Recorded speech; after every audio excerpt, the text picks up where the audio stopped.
আহমেদ ভুইয়া বলছি। আর বাবা শহীদ major general Shakil Ahmed, আমার মা শহীদ নাজিন আহমেদ।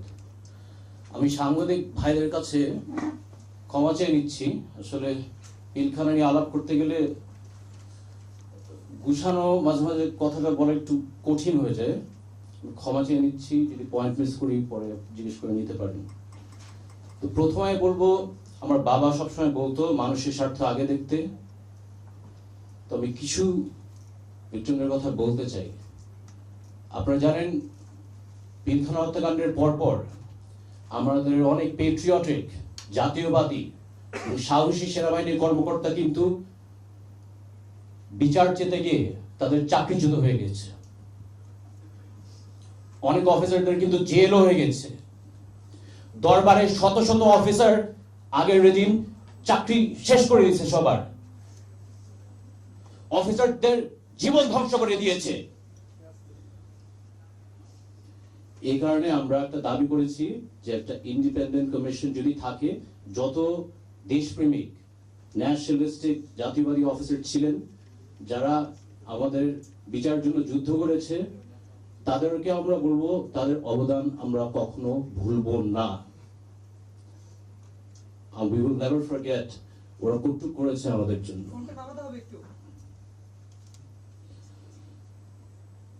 আমরা চাই, যে কারণে সাকিব বললো, একটা ইন্ডিপেন্ডেন্ট কমিশন হোক, যেন এই ক্ষতিগ্রস্ত সেনাবাহিনী কর্মকর্তা যারা ন্যায় বিচার দাবি করতে গিয়ে তাদের চাকরি হারিয়েছে, তাদের জীবন ধ্বংস হয়ে গেছে, জেল খেটেছে, তাদের যেন ট্রু রিইনস্টেটমেন্ট থাকে এবং কম্পেনসেশন দেওয়া হয়। আমাদের বাবারা কিন্তু আমাদের বিডিআর সৈনিকদের অনেক ভালোবাসতেন, খেয়ালও রাখতেন, এটা আমরা সবাই জানি। তো আমরা শহীদ পরিবারের সবাই মনে করি যে নির্দোষ বিডিআর সৈনিক যারা এখন জেল খাচ্ছে, সুষ্ঠু তদন্তের মাধ্যমে যেন তাদের মুক্তি দেওয়া হয়। তারা জেল খাটবে, তাদের পরিবারও কিন্তু আমাদের দায়িত্ব। আমাদের বাবারা যেহেতু দেখে রাখতো, আমরাও দেখে রাখা উচিত যতটুকু আমরা পারি। এখানে সুষ্ঠু তদন্তের মাধ্যমে যেন তাদের মুক্তি দেওয়া হয়। সাংবাদিক ভাইরা, আপনারও কিন্তু কম নির্যাতন সম্মুখীন হয় নাই। আপনাদের ফ্যামিলিগুলো কিন্তু থ্রেট দেওয়া হতো, সবকিছু কিন্তু আপনারা প্রকাশ করতে পারতেন না। একটা ছোট একটা কাহিনী বলি, বিস্তারিত বলবো না বেশি। লাস্ট অনেক স্টেটমেন্ট আমি আসলে একটু স্ট্রেট ফরওয়ার্ডলি বলে দিই, সেনা সন্তান তো রক্তে। তো লাস্ট 25 ফেব্রুয়ারি কয়েক স্টেটমেন্ট দেওয়ার পর এক আওয়ামী লীগ নেতা আমাকে ফোন দিয়ে বলে যে ওনার নেত্রী পিলখানায় আমার বাবা মাকে জবাই দিয়েছে, আমি যদি বেশি বাড়াবাড়ি করি আমাকেও তেমনি জবাই দিবে। অনেকে হয়তো জানেন না, এটা হচ্ছে বাস্তবতা।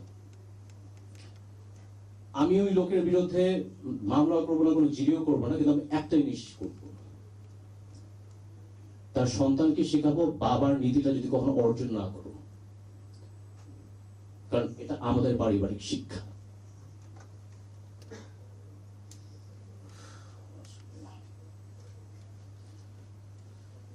পঁচিশে ফেব্রুয়ারি 2009 সাল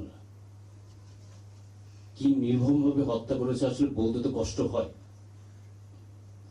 ড্রেনে আমাদের অফিসারদের লাশ ভেসে দিয়েছে, বডি মিউটিলেট করে দিয়েছে, ব্যান্ডেজদের খোঁচা দিয়ে শেষ করে দিয়েছে। আর বাবাকে কেমনে মারলো, আমার মার সাথে কি করছে।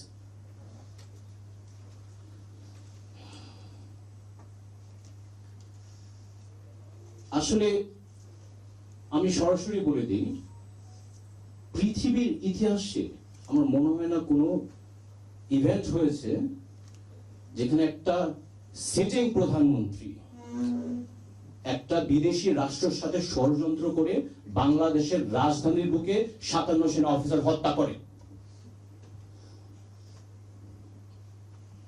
এই কারণে আমরা শহীদ সেনা দিবস দাবি করছি।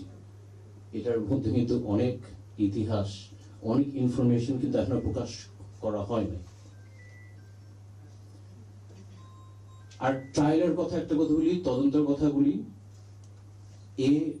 15 বছরের ট্রায়াল তদন্ত আমরা মানি না, কারণ প্রধান যে হত্যাকারীর যে নির্দেশ দিয়েছেন সে তখন ক্ষমতায়, গণভবনে, সংসদে। খুনিকে আর নিজের বিচার করবে? মুখ বন্ধ করে দেখতে হয়েছে কেমনে সে তদন্ত ম্যানিপুলেট করলো, ট্রায়াল ম্যানিপুলেট করলো, ডাল ভাতের কথা বললো, ওই কথা বললো, নীরবতা পালন করে সহ্য করতে হয়েছে। আমরা সুষ্ঠু তদন্ত এখন দাবি করছি, সুষ্ঠু ট্রায়াল দাবি করছি। আকান সাহেবের মতো লোক না যে তদন্ত করে আওয়ামী লীগের নমিনেশন চেয়ে বসছে। আসলে বলি মরলে মরছি, ডাজন্ট ম্যাটার। এই হত্যাকাণ্ডের সাথে জড়িত শেখ হাসিনা, ফাজলে নূর তাপস, শেখ সেলিম আর তাদের অনেক লোক আছে যাদের সাথে কমপ্লিসিট। আমি ক্ষমা চেয়ে নয়, বলে দিলাম এটা সত্য। আর ওই নাটক সাজানো, এই রহস্যময় আমরা আর চাই না। সাবেক প্রধানমন্ত্রী এই সরাসরি এখানে জড়িত। তাদের আইনের আওতায় আনার দাবিটা আমরা জানাচ্ছি।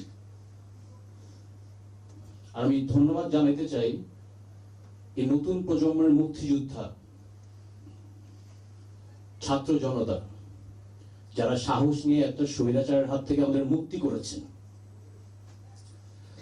আমি আন্দোলনে ছিলাম, আমি গর্ব করে বলতে পারি। এর থেকে আরো গর্ব জানেন কার করি? তীব্র সালার শহীদ লেফটেন্যান্ট কর্নেল রবি, যে শাহবাগের আন্দোলনে যে গুলি খেতে হচ্ছে, ওর বাবাকে হত্যা করে ফেললো, এখন ওর ছেলের গায়ে গুলি করবে।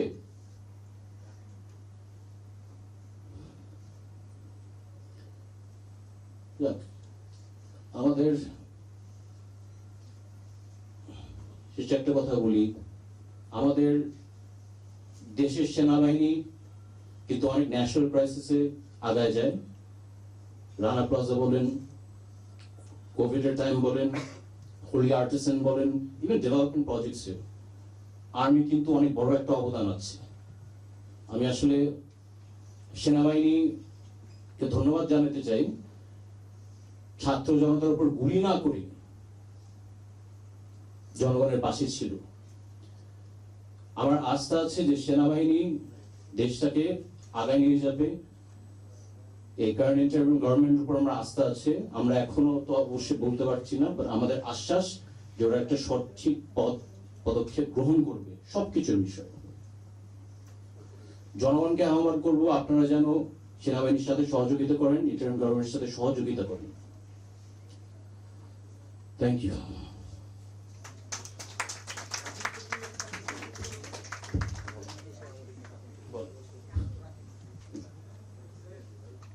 যে একটা প্রশ্ন ছিল, প্রথম মানে আপনার মুখে যেভাবে কথাগুলো শুনলাম, আমাদের তো মনে হচ্ছে যেভাবে যোগ্য পিতা যোগ্য সন্তান আমার বাবা মা শহীদ হয়েছে, সাধারণ সেনাকর্মী। আমরা যখন প্রশ্ন হচ্ছে যে এই যে আপনি যাদের নামগুলো বললেন যে তারা বেড়েছে, তাদের কাছ থেকে আমরা ডাল ভাত সহ বিভিন্ন কর্মসূচির কথা আমরা শুনেছি, কেন, কি কারণে হত্যাকাণ্ড তারা করলো?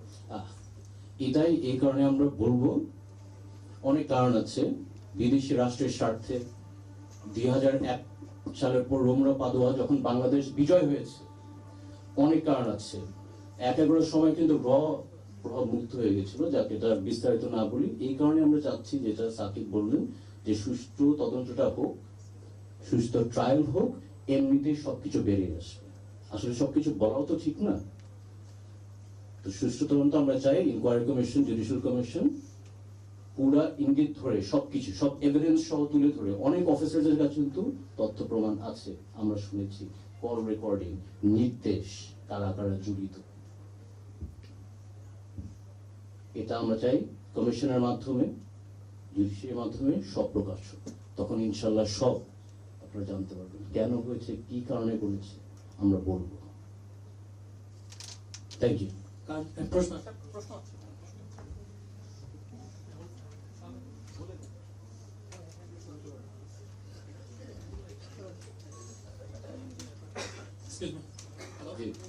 আমি আমান, কাজ করি ভয়েস অফ আমেরিকা রিপ্রেজেন্টেটিভ, কাজ করি খবর সংযোগে কাজ করি। একটা বিষয়, আপনি সরাসরি নাম নিয়েছেন, সাবেক প্রধানমন্ত্রীর নাম নিয়েছেন, আর সাথে আরো দুজনের নাম নিয়েছেন। এদের বিরুদ্ধে আরো লোক আছে, কিন্তু শুধু এরা না। আরো লোক আছে, অনেক সেটা লোক এদের সাথে বলেছেন। কমপ্লিসিট। কিন্তু এই তিনজন তো মূল কালপ্রিট হিসেবে আপনারা আরো identify আছে। করছেন। বৈদেশিক শত্রুর সদস্যরাও কিন্তু আছে, তাদেরও তো বাদ দিতে পারবেন না। একটু আগে সাকিব বললো যে তাদের বিরুদ্ধে তার মামলা করতে পারবেন না, জেলেও নিতে পারবেন না। রাইট।